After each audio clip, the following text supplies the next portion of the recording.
Со капиталниот проект за изградба на атмосферска канализација ќе се решат проблемите со кои се соочуваат жителите на Газибаба со одведувањето на дождовницата и поплавувањето на двете критични точки во овој предел и при најмали врнежи од дожд. Со овој зафат на терен се прави ископ и се прави атмосферска мрежа со должина од 550 метри. Цевките од канализацијата набрзо ќе бидат поставени, а во наредните денови ќе се работи на формирање на сливниците.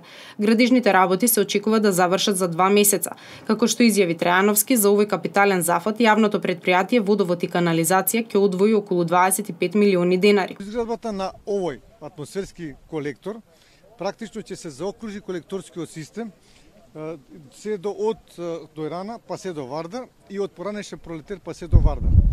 Должината на овој зафат е 550 метри, значи од Дојрана па се до Пролетер, и двете заедно се вливаат во оваа уличка на која што претходно градот Скопје направи атмосферски колектор до вливот во реката Вардар. Како што изјави Трајковски, со изградба на атмосферската канализација ќе се реши еден од акутните проблеми со кои се соочуваат жителите. До крајот на годината имаме веќе разговарано за дел и веќе направивме план, ќе продолжиме заедно со градот и јавното претпријатие Водовод и канализација со градење на вакви комунални проекти, односно на оние места каде што ги имаме како потенцијални критични места евидентирано.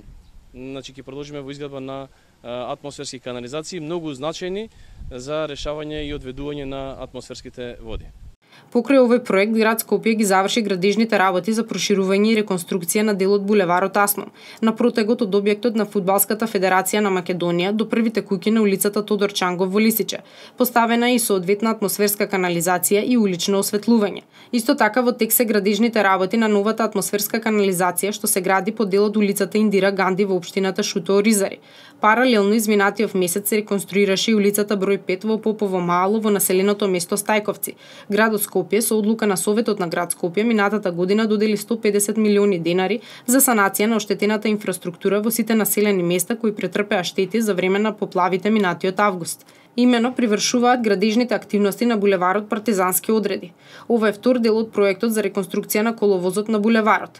Со оваа реконструкција ќе се заврши гребење на постоечкиот и нанесување на 2 слоја на асфалт на 6 ленти на протек од должина од околу 900 метри или околу 1900 метри во двата правци. Како и претходните, така и оваа година летниот период ќе се искористи за поголема градежна офанзива поради летните одмори и намалената фреквенција на луѓе и ќе се реализираат голем број на капитални инфраструктурни проекти на територијата на сите 10 општини во Скопје, изјави градоначалникот Трајановски.